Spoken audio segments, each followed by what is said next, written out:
everyone, my name is Debbie and I'm a full-time reseller. Today I hit a milestone. I have sold 1,000 items on Poshmark and I wanted to share some of my experiences as a fairly new Poshmark seller, what I have learned. I've been selling on eBay for 16 and a half years, but I've only been on Poshmark for about a year and a half and really got serious about it probably about 8 or 9 months ago. I would like to share some of the things that I was unsure about that I thought maybe were different about Poshmark, and some of the things that I learned along the way and things that helped me really progress and make a lot more sales on Poshmark. To give you a little more information, I started on Poshmark because I was looking up some information on an item and I saw that it was selling for more money than it was on eBay. So I thought, I'm going to try this platform out. So I listed like 20 things and then just forgot about them. And every once in a while I would get an email that said something sold, and so I would ship it out. So the first year I looked back at my taxes, I only sold $238 because I wasn't putting anything really into it. And so the next year, a couple months had gone by. This was 2020. And I thought, you know what? I really want to give Poshmark a shot because I started watching YouTube videos on what sold. And I heard people talking a lot about Poshmark. So I wanted to give it a real effort. Around April or May, I really started listing a lot more and implementing some of the things that it takes to become successful on Poshmark.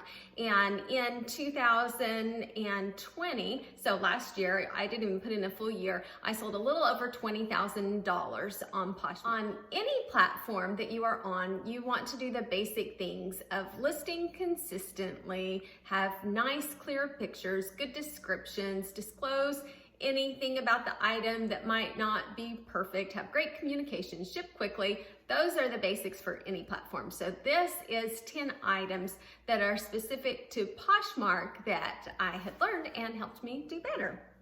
Number one, I really learned how important it is to send offers. When I was on there those first 6 or 8 months and I was not sending offers, I was not making sales very often at all. I'd get an email like once a month or so that something sold, and I was pretty lucky to have anything sell because it's not often that people just come in and buy something without an offer at full price.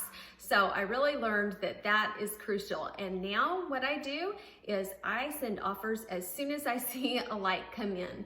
I don't wait. For a little while I thought, well, I'll wait 10 minutes and see if they will send me an offer or if they'll just buy it. But now I think it's crucial that you get them while they are on the app and they're looking at it right then before they go to look at something else, or maybe they're at work on their break and they only have that few minutes. Well, if you send them the offer later, they might not be on their phone then. They might have lost interest by then. So I have found the most success on sending the offers as quickly as I can. Then I also, I can't always send the offers immediately, so I'll just check my phone once an hour or so, and if any likes come in, I'll just go ahead and send offers out in the morning. First thing in the morning, I send out offers. Consistently sending out offers really helps.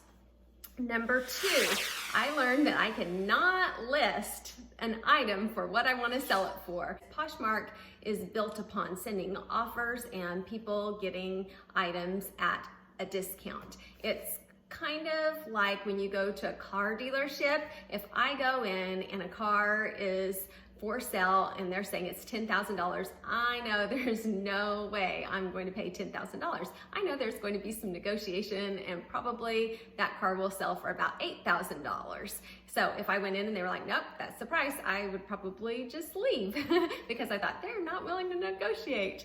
And that's kind of like how Poshmark is. People know that they are going to be sent offers and get a better deal, and people like feeling like they got a bargain and a good deal. So if you just mark your items up about 20%, then that will cover you and give you some room for negotiation. Normally I will sell things, I'll first send out an offer for 10% off plus a discount on shipping, and then sometimes later I will go back and I'll send out 20% offers. It usually works very well. Sometimes people will send offers to you, and that's great, but the majority of my sales are from me sending offers to people that have liked my items. The third thing that I have learned is send messages to buyers. That brings in a lot of business. Poshmark is so friendly. They are built upon sharing and communication and kindness and love notes and just everything happy and kind, and I've never used so many emojis in my entire life, but that is kind of the community, and people really like it when you send them a message and offer them a better deal. So what I do is sometimes if someone likes a listing, I will send an offer, or if I have a little more time, I will go in and I will create a bundle, and I will message them and say, thank you so much for visiting my closet. I'm sending you a 10% offer, but if you would like to buy more than one item, then I will gladly send you a 20% off plus discounted shipping offer. Thank you so much and have a wonderful day, or something like that, and send it to them. And you would not believe how many times people message back and they'll say, oh yes, I wanted this other item. Can you help me add it to my bundle and send me a discount? Or I don't get paid until next Friday. Will you still honor that next Friday? I really, really want this. And it's unbelievable how many sales I have made by communicating with other people. And it takes a lot of time to type those things out. At first, I was typing it out all the time. And then I figured out to use text replacement. And so I will just go in, and I have on my phone where if I put PB, which stands for Posh Bundle, and then the space bar, it'll just put that in the message, so I don't have to type it out every time, and it brings a lot of sales and a lot of bundles. So communication is great on Poshmark. Number 4 is I was really surprised how Poshmark absolutely backs their no returns policy. If you have everything clear in the listing and you have done everything right, described your item, and the person just wants to send it back because they don't like it or it didn't fit them or just any type of buyer's remorse, they will not let them send it back. They will encourage reposhing, which I think that's excellent. That's what I do. If ever I get something and it doesn't fit, or if I don't like it, I just resell it, because then that saves on everybody from having to ship it back and forth. But I've had several instances where the person asks to return the item. What happens is someone will open a case. It's not very often, but they will open a case and say that they would like to return it. Then it gives the person selling the item an opportunity to respond. So I go on there and I say, I'm so sorry you did not like the item, or the item didn't fit. I will be happy to do whatever Poshmark decides. And Poshmark always decides to not let them return the item. There's every once in a while, though, that I will go ahead and say to let them return it if I feel like it's someone that is a return customer. I would do that. I haven't had that happen, but there are just certain circumstances where I just feel like I will take it back and resell it. And so you can do that. And if you say I will accept the return, then Poshmark will allow it. Number 5, I learned to check the sold comps on Poshmark, not just on eBay, because the eBay is always where I would check sold comps, but it can really vary from eBay to Poshmark. So if I want to sell something on Poshmark, I always check the Poshmark current listings and sold listings, because those can really vary what people are asking and what they actually sell for. So when you're looking to make a purchase, look and see what the items have actually sold for, and also see how saturated the market is. Say there are 100 of the items for sale, but only 10 of them have sold. That's probably not a good idea, because there are too many out there. Now, say it's the opposite, and there are only 10 listings that are current, but 100 have sold, then that's a great item to get, because the demand is higher than the supply. So don't just check the listings on eBay though, check them on Poshmark also. You want to check where you're selling. Number 6, I learned how important sharing your own closet is versus sharing everyone else's closet. when I first started on there, I would notice people would share my closet all the time. So I was spending most of my time sharing their closet instead. And then I figured out that that doesn't really help me. It's really nice and wonderful, and I do share other people's closets, but that when I share their closet, they're only getting their item shown to my followers, where if I share my own closet, then it actually changes where my listing is appearing in the search results. When you have an item for sale and you share your own item, it moves up high in the search results. So you are an item that has just been shared. So when someone just goes on and is looking for that item, yours appears higher in the search result. If someone else shares your item, it does not move up in the search results. They are simply sharing it to their followers. So that listing is exposed to the people that follow them. And if they have a huge following, that could be good.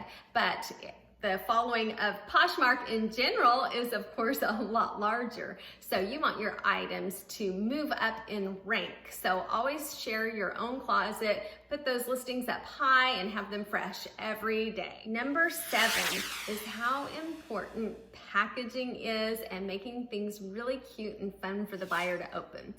On eBay, I was always just, okay, I want to be efficient. I don't want to spend a lot of money on shipping supplies. Making sure it's neat and clean and protected is what counts. And I got on Poshmark with that same attitude. I don't need to spend money on stickers or cute wrapping, but it does matter a lot on Poshmark. And I figured that out really quickly when I sent something out and it was nice and clean and perfect, but the person gave me 4 stars instead of 5 because the packaging was not up to par. So I learned to buy cute things, and actually I love it. It's so much fun. So let me show you. I order stickers on eBay and I love these. Like I'll put this one, thank you for shopping, a lot of times on the interior package when I fold it over and put a sticker on top.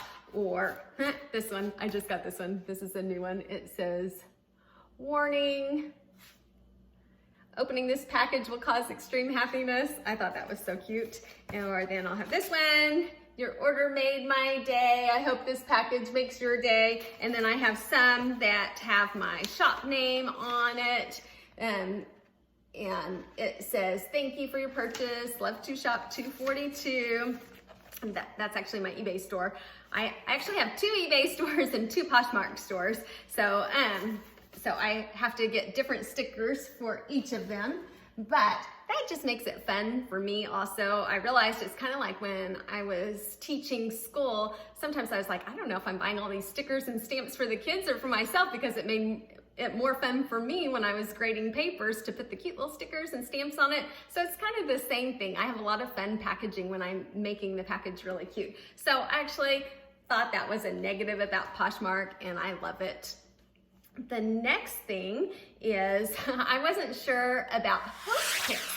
And I thought, how do you get to be a host pick? What does it do? I thought, oh, if you're a host pick, your item probably sells automatically and for full price. Well, that did not happen at all. Probably 5 times that I've had a host pick, and the items have never sold. Not one of the items that were a host pick ever sold. But what I found it does do is it creates a lot of time, because people start sending you messages, oh, congratulations on your host pick, and sending all these emojis and really nice, sweet things. And so I end up spending all this time sending back nice little notes to them and then sharing their closet for them with no sales. But I'm sure it does something. It generates some kind of there's more activity, so I'm sure it helps them, but it's never resulted in a sale for me. Then the next thing I was really curious about was Posh Ambassador. I thought the same thing, kind of along the lines with the host pick. I thought, oh, what's going to happen? I'm going to get all these followers, all this business. I thought something big was going to happen. So when I got close, I worked so hard. I was sharing, because you have to have a certain amount of shares, and you have I can't remember all of the criteria, so I will pop it up. So, but one of it was sharing so many listings. So I went crazy, just hours trying to share them so I could become a Posh Ambassador. And then I got it and I waited and I thought, you know, something big was going to happen.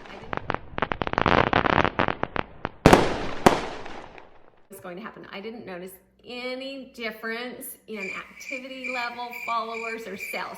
And before that, I knew I was trying to get there. I was tracking every day how many followers I was getting, how many sales I was getting, because I wanted to see what the jump was, and there wasn't any. So I don't know if there is something else that I have missed according to what I said about the host picks and the Posh Ambassador. And if you want to leave it in the comments below, that would be great. I'm just telling from my experience what happened with me. And the last thing, I had no idea how much I would love Poshmark. Poshmark has been a wonderful community, so many repeat buyers, so many people that send such nice notes of appreciation and just such a loving environment. So I enjoy selling on Poshmark so much.